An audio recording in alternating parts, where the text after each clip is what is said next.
Beginning in 1991, the Atlanta Braves went on to win 14 consecutive division titles. These Braves were known for their exceptional pitching, but to win that many games, you also need to score runs, as Ron Gant was Atlanta's top power hitter, driving in runs that started that amazing Braves run.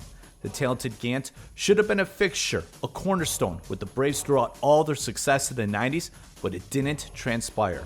So Ron Gant, he was drafted in the 4th round out of high school for the 1983 MLB draft. The Victoria, Texas native actually started at second base, then would eventually move to the outfield. Early in his career, Gant finished 4th in NL Rookie of the Year voting in 1988, but for the following season, Gant struggled and would be sent down to the minors. However, starting in 1990, Ron Gant would become one of the best middle-of-the-order hitters in the National League and would also become Mr. 30-30, hitting long balls and stealing bases. So I'm showing the stats of Ron Gant in 1990 and 1991. Back then, these were excellent numbers at the time, as hitting 30 home runs in a season was quite the accomplishment. During these 2 seasons, Gant he'd finished in top 10 in the NL in numerous offensive categories like home runs, slugging percentage, total bases, RBIs, and also in more analytical offensive categories like offensive WAR and runs created. Hence, the right-handed hitter, known for his combination of speed and power in addition to his huge arms, was a cornerstone in the middle of the Braves lineup and was garnering MVP consideration. But in 1992, Gant he had a down year compared to his previous 2 seasons. However, Gant was named an All-Star for the first time in 1992, as he was still a threat to be a run producer. So the Atlanta Braves, they had this incredible young core that just won 2 consecutive pennants, but lost in the World Series both times. But nonetheless, the Atlanta Braves were obviously in the path to be World Series contenders for years to come. Enter the 1993 MLB season, and the mighty Braves got even better by signing future Hall of Famer pitcher Greg Maddux, and then in the middle of the season, they traded for future Hall of Famer power hitting Fred McGriff. Ron Gant, he had a bounce back year in 1993, and so much talent in the ATL with their pitching and incredible production from the middle 3 in the batting order with Gant, McGriff, and a career power season from David Justice.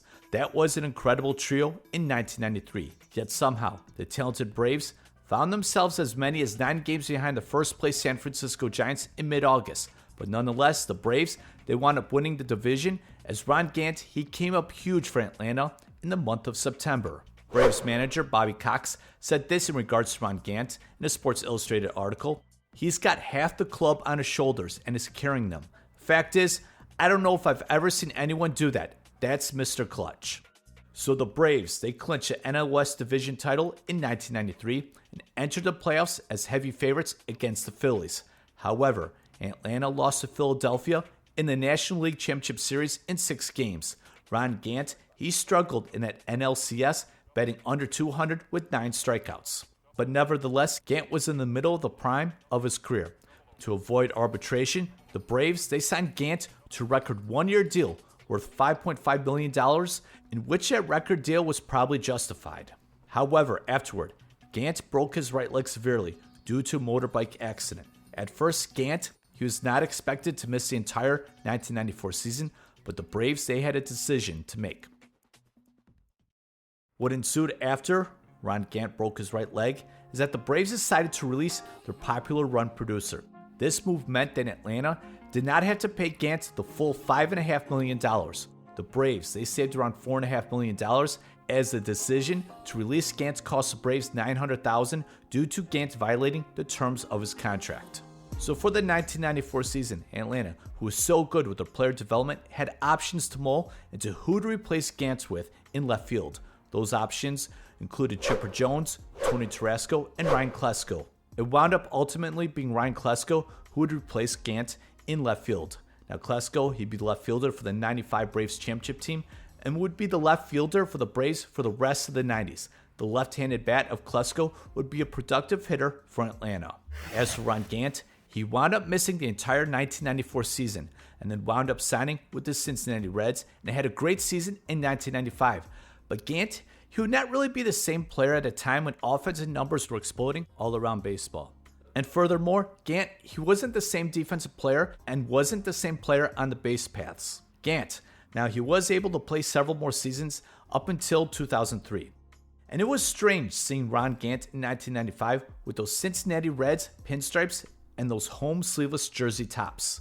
Now I understand there was the fear that Gant, he could have left and tested the free agent market after the 94 season, and that obviously would have been the case if the motorbike or dirt bike accident, whatever you want to call it, didn't occur. But for me, I always thought and expected Gant to be in left field for the Braves for many years.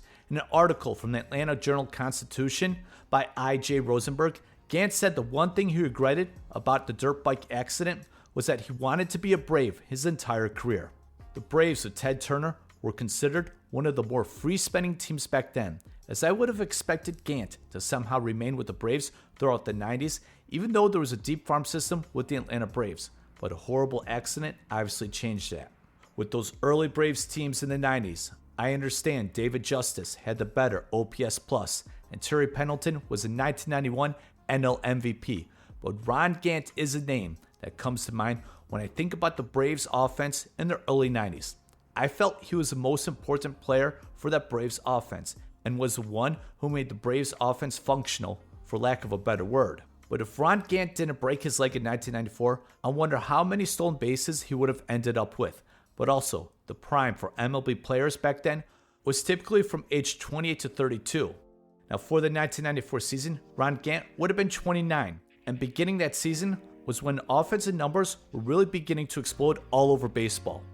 For me, Ron Gant, Eric Davis, and Howard Johnson are the names that come to mind in terms of being a member of the 30 home run, 30 stolen base club in a season. Hence, how many more times would Ron Gant would have achieved those 30-30 numbers?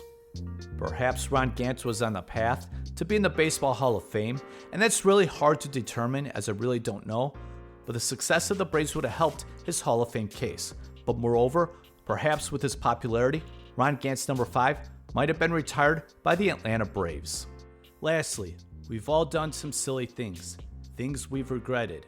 But if you're looking on the bright side, things worked out for Ron Gant as he had a 16-year MLB career. For outsiders, those who weren't in Atlanta during the Braves' success in the 90s and 2000s, Ron Gant may not be as well remembered as some of the other Braves players. But for those who were in Atlanta during the Atlanta Braves' meteoric rise in the early 90s, Ron Gant is probably seen as a legend to many.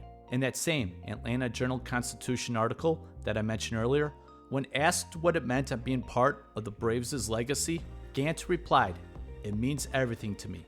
I was a part of seeing a city change and was a huge part of that." Thank you so much for your interest in this video. I greatly appreciate it. Leave a comment below and tell me what you think about Ron Gant. Also, don't forget to like the video and subscribe. And thank you once again for all the support.